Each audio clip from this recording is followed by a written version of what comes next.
कैसे हैं आप सब। उम्मीद करती हूँ कि आप सब खैरियत से होंगे। तो जी आज हम एपिसोड पढ़ेंगे 10 नफरत से बड़ी इश्क की इंतहा बाय मदीहा शाह।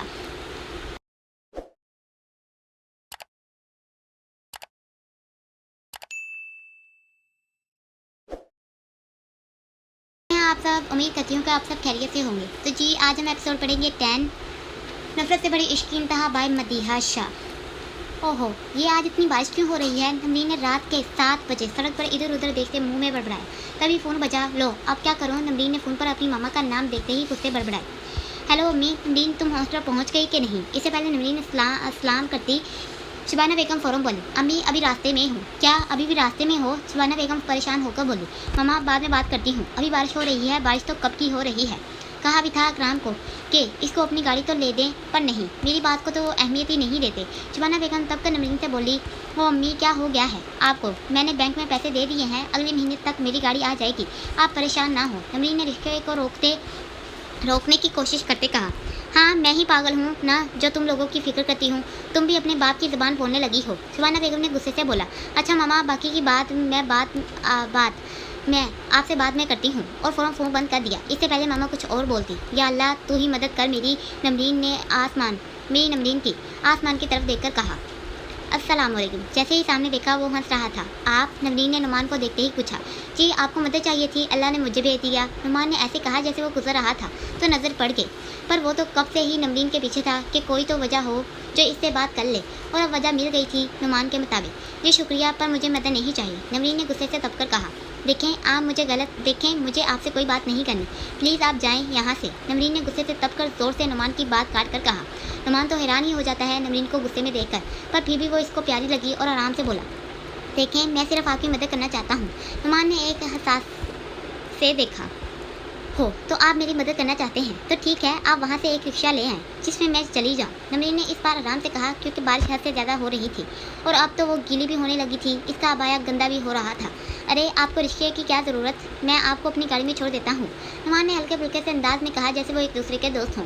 बस कर दी ना वही बात। नमरीन ने लाल होते कहा, ऐसा क्या कहा मैंने। नुमान को वाकई ही समझ नहीं आया तो पूछा, आप तो मदद करना चाहते हैं, है ना, तो फिर आपकी गाड़ी में क्यों जाऊँ। लड़की देखी नहीं और मुंह उठाकर आ जाते हैं। शक्ल से तो अच्छे नजर आते हो, पर हरकत अल्लाह ही है। नमरीन ने ऊपर से नीचे तक नुमान को जांचती नज़रों से देखा। नुमान नमरीन की सोच पर हैरान ही हो जाता है कि वो क्या सोच रही है इसके बारे में। देखें मिस, नुमान ने आखिरी बार प्यार से बात करनी चाहिए। देखें मिस्टर, आप अगर आज के बाद मेरे रास्ते में आए तो अगली बार आप पुलिस स्टेशन में होंगे। और जल्दी से रिक्शे की तरफ गई जो वहाँ ही आकर खड़ा हुआ था और चली जाती है। हाँ वाह, पुलिस स्टेशन, ठीक है, अब तो आपसे मुलाकात करनी ही पड़ेगी, क्योंकि मोहब्बत की है कोई सौदाबाजी नहीं। और वो अपनी गाड़ी की तरफ बढ़ जाता है। आयशा ने गाते हुए इरम को साथ ही घूमने को कहा। बारिश बहुत ज़ोर और शोर की हो रही थी, पर ये ऐसे नाच रही थी जैसे गर्मी की बूंदाबारी हो। मान फ़ोन पर नादिया से बात कर रहा था। जब गाने की आवाज़ इसके कान में पड़ी तो फ़ौरन ऊपर की तरफ आया। जैसे ही वो ऊपर आया, सामने टेबल पर पड़े फ़ोन पर नज़र पड़ी तो हैरान हुआ कि गाना इस पर किसने लगाया। तो मान ने थोड़ा आगे होकर देखा तो सामने बारिश में इरम और आयशा एक साथ बहुत खुशी से नाच रही थी। इरम ने पूरी एक अदा से नाचते अपने दिल पर हाथ रखकर कहा, जिसको मान ने दीवार के साथ लगकर आराम से देखा, जो अब हर डर से आज़ाद घूम रही थी और साथ गाना भी गा रही थी। फिर एक अदा से आयशा को अपने साथ घूमते बोली जैसे वो आयशा नहीं इसका प्रिंस हो। इसके साथ वो नाच रही थी। इरम ने अपने पूरे बदन पर हाथ फेरते कहा जैसे वो इस फिल्म में हो। इरम ने आयशा के गर्दन में हाथ डालते प्यार से पूछा, जो मान ने बहुत गौर से देखा, जबकि हैरान भी था। ये लड़की डरपोक है जो बहुत खुश नज़र आ रही थी। जैसे ही आयशा घूमी, सामने मान को देखकर ठिठक जाती है। इससे पहले वो इरम को रोकती, मान ने जल्दी से आयशा को अपनी तरफ खींचा और इसको चुप रहने का कहा, जबकि वो तो अभी भी हैरान थी कि भाई कब आए ऊपर। तभी जैसे ही इरम ने घूमकर कहा और ये बोला कि तुझे बुलाया था, अपने सामने मान को देखकर एकदम ठिठकी, जबकि मान आराम से देखे जा रहा था और आयशा ने तो अपनी आंखों को ही बंद कर लिया था। वो जानती थी क्या होगा अब। जैसे ही आयशा ने फ़ोन पर गाना बंद किया, अपने सामने अदयान को देखकर हैरान हुई कि ये भी यहाँ है। क्या हुआ बहन। अदयान ने आयशा को हैरान होते देखकर शैतानी मुस्कुराहट से पूछा। टिप टिप पड़ता पानी, वाह क्या बात है। इससे पहले आयशा बोलती, अदयान ने एक आंख दबाकर कहा, तुम। मैं नहीं भाई, अब देखना, तुम जब पापा के सामने भाई ने ये सब बताया तो क्या इनाम मिलता है तुम दोनों को। और वो वहाँ से चला जाता है, क्योंकि वो देख चुका था आयशा इसको मारने आ रही थी। क्या हुआ, बस ख़त्म। मान ने इरम को ऊपर से नीचे तक गीले देखकर फंसिया पूछा, जबकि इरम तो चुपचाप खड़ी अपने हाथों की उंगलियों को मरोड़ रही थी, जैसे ये इस वक्त का खास काम हो। भाई तभी आशा जल्दी से पास आकर बोले, जो भी बात होगी मामा और पापा के सामने होगी, क्योंकि तुम दोनों ने जो किया वो अच्छा नहीं था। मान कह तो आशा को रहा था, पर देख हिरम को ही रहा था, जो नीचे ज़मीन पर पता नहीं क्या देखे जा रही थी। भाई सॉरी, आशा ने डरते जल्दी से कहा। Sorry really? मान ने खा जाने वाली नज़र से घूरकर आशा से पूछा। आशा, तुम खान की बेटी होकर ऐसे छत पर खोले आसमान तले नहा रही थी। ठीक है, शाह की लड़कियां ये करती होंगी, पर तुम भी। इस बार निशाना ईरम थी, और बात वो आशा से ही कर रहा था, जबकि ईरम मान की ये बात सुनकर फटी आंखों से इसको देखती है, जो आशा को जल्दी से चेंज करने का कहकर चला गया था। आज तो हम गए, आशा ने मान के जाते ही कहा और नीचे भागी, जबकि ईरम अभी भी मान की बात का ही सोच रही थी कि क्या हुआ अगर मैं शाह की बेटी हूँ, पर मेरी परवरिश तो एक खान खानदान ने ही की है, फिर भी वो मुझसे नफरत करता है। ईरम अपने दिल में ही सोच रही थी और आंखों को साफ करती चली जाती है। वो आज 8 साल बाद सब पाकिस्तान आए थे, और आते ही बारिश ने इनका इस्तकबाल किया था। सब अपनी गाड़ियों में थे, इन्हें बस साहिवाल पहुंचना था जल्दी से।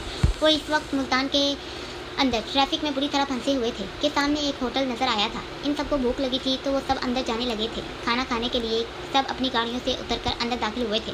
वो एक कोने के टेबल पर बैठ गए और वेटर को बुलाया था। जब इनको एक तरफ से शोर की आवाज़ आई थी, बुरहान कुछ भी सुन नहीं पा रहा था। वेटर क्या बोल रहा था? वहाँ क्या हो रहा है? बुरहान ने गुस्से से पूछा। सॉरी सर, वहाँ पर एक पार्टी चल रही है। यूनी के स्टूडेंट्स हैं जो साहिवाल से आए हैं यहाँ पर। वेटर ने डरते जल्दी से तफसील बताई। हेलो सर, आप यहाँ? इससे पहले बुरहान कुछ और पूछता, मैनेजर ने बुरहान को देखते ही खुशी से पूछा। जी आप कौन? बुरहान ने अपनी नीली आंखों से पूछा। सर आप मुझे नहीं जानते, पर मैंने आपको टीवी पर देखा है जब आपको अवार्ड दिया गया था। हो आई सी, बुरहान ने आराम से कहा। अरे तुमने इनको यहाँ क्यों बैठाया? अब मैनेजर ने वेटर से कहा। इनको ऊपर आराम से ले जाओ, ये बहुत खास हैं। सर आप ऊपर चले जाएँ, जहाँ शोर बहुत ही। मैनेजर ने आपके वहाँ कुछ होते बुरहान से कहा। अरे कुछ नहीं होता, हम यहाँ ही ठीक हैं, बुरहान ने आराम से कहा। इस बार वो तो ठीक है सर, पर ये सारा नीचे का पोर्शन इन यूनी के स्टूडेंट्स ने बुक किया है, तो आप यहाँ पर हो। ओके चलें। इससे पहले मैनेजर की बात ख़त्म होती, बुरहान ने कहा, और वहाँ से सब ऊपर चले जाते हैं। शर्म नहीं आती तुम लोगों को? हमारे इम्तिहानात होने वाले हैं और मुंह उठाकर मुल्तान आ गए हैं हम। आयत ने हसन को खुश देखते सबको शर्म दिलानी चाहिए। क्या है यार, अगर अब अयान और असद ने पार्टी दे ही दी है तो क्या हो गया? आशी ने खुश होकर मुस्कान से दरियाफ्त किया। हाँ इसको क्या, अगर हम फेल हो जाएं, इसको तो बस ऐसी जगह अच्छी लगती है। आमना ने जवाब देना बेहतर समझा। चलो बाहर चलते हैं बारिश में, आशी ने खुश होते मुस्कान को लेते कहा, और बाहर आ गई, जहाँ पर पहले से ही असद, शरियार, अयान मौजूद थे और कटार के साथ कुछ कर रहे थे। अरे तुम लोग ये क्या कर रहे हो? हसन इनके पास आता बोला। कुछ नहीं, हाथ लगा कर देख रहे थे, असद ने अपनी बत्तीसी निकालते कहा। हाँ तुम बस हाथ ही लगा सकते हो, हसन ने चोट की असद पर। चलो अब हम साथ में गाते हैं, अयान ने आयत को देखते कहा, क्योंकि वो सब साथ में ही गाते थे और 3 बार ये जीते भी थे। आयत की आवाज़ अच्छी थी, इसलिए ना चाहते हुए भी इसने यूनी की तरफ से परफॉर्म किया था, तो इन सब ने साथ में कई बार गाया था। सबकी ही आवाज़ अच्छी थी, तो अयान चाहता था ये सब साथ में गाएं। तुम लोग गाओ, मैंने नहीं गाना, आयत ने आराम से कहा। तभी असद ने बजाया और साथ ही सब ने अपनी जगह संभाली और स्पीकर के सामने खड़े हो गए। तभी सॉन्ग बजा। अयान ने माइक हाथ में लेकर खोए खोए लहजे में कहा, जबकि सब बहुत ही इंजॉय कर रहे थे और सबने एक साथ हॉन्टिंग की। हर तरफ शोर ही शोर था। वो सब इस वक्त होटल लॉन में थे, जहाँ बारिश का भी एक अलग ही शोर था, जो ऐसे लग रहा था जैसे इस गाने का हिस्सा हो।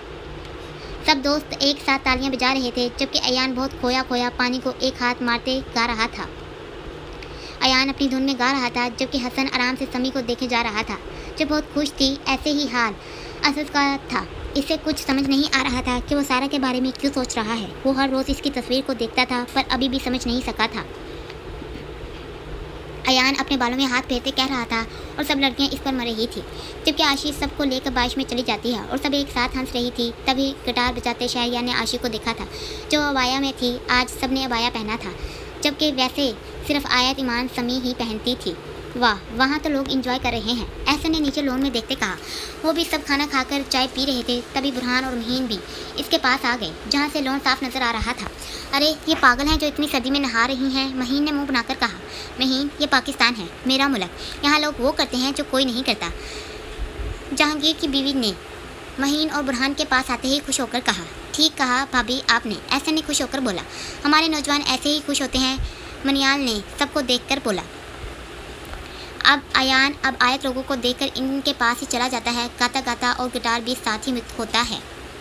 अब अयान ने गिटार असद को दिया और गाते ही आयत को एक हाथ से पकड़कर घूमता है, जिससे सब खुश थे।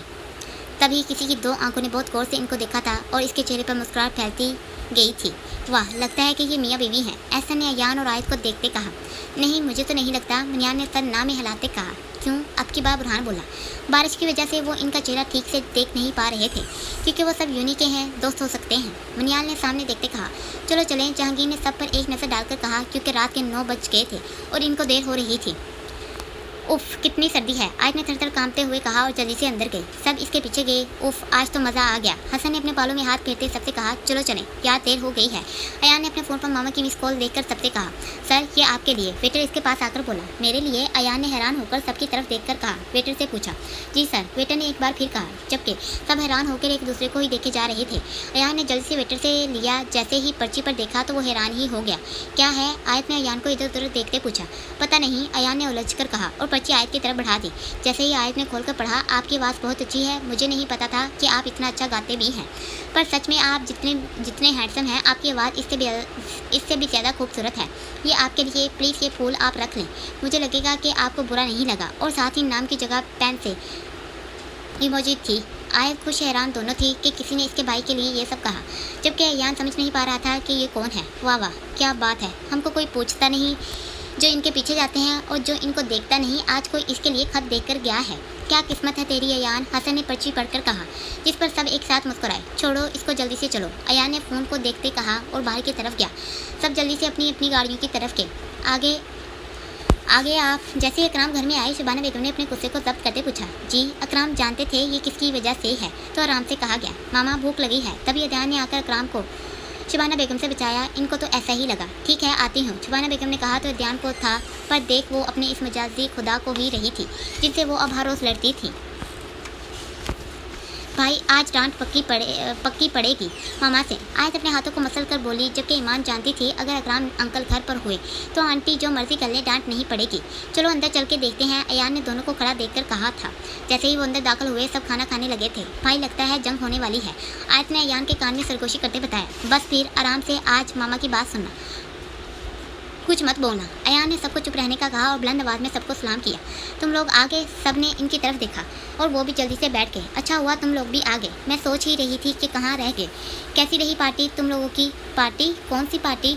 आयशा और अदयान की तरफ से मुंह बनाकर पूछा गया। अगर अब तुम लोग बोले तो मुझसे बुरा कोई नहीं, शबाना बेगम ने तब कर दोनों से कहा। अच्छा बेगम बोले, मैं सुन रहा हूँ। अकराम जानते थे जब तक इनकी बात ना सुनी वो ठीक नहीं होंगी, तो कहा, आपको पता है आज लाहौर में बारिश हुई और नवरीन वहाँ रात को सड़क पर अकेली थी, कोई इसकी मदद के लिए नहीं था। शबाना बेगम ने गुस्से से देखते नॉन स्टॉप होना शुरू किया। सब आराम से अपनी मामा की बात सुन रहे थे। वो जानते थे कि जब वो सब घर पर नहीं होते तो मामा को कितनी फिक्र होती है हमारी, और नवरीन आपी तो है भी हमसे दूर। अरे बेगम देखें आप, इससे पहले अकराम जवाब देते शबाना बेगम उलझकर बोली।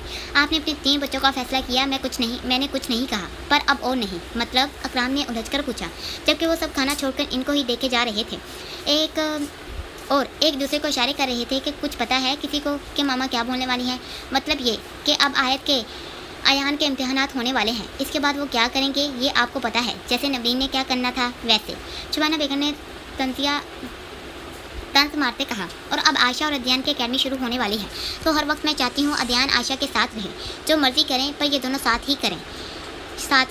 शबाना बेगम ने आराम से कहा था। आयशा और अदयान को लगा कि हमारी बारी मामा ठीक नहीं कर रहे, क्योंकि वो दोनों साथ रहना नहीं चाहते थे। ठीक है, अकराम ने आराम से कहा। इनको लगा कि अब बस।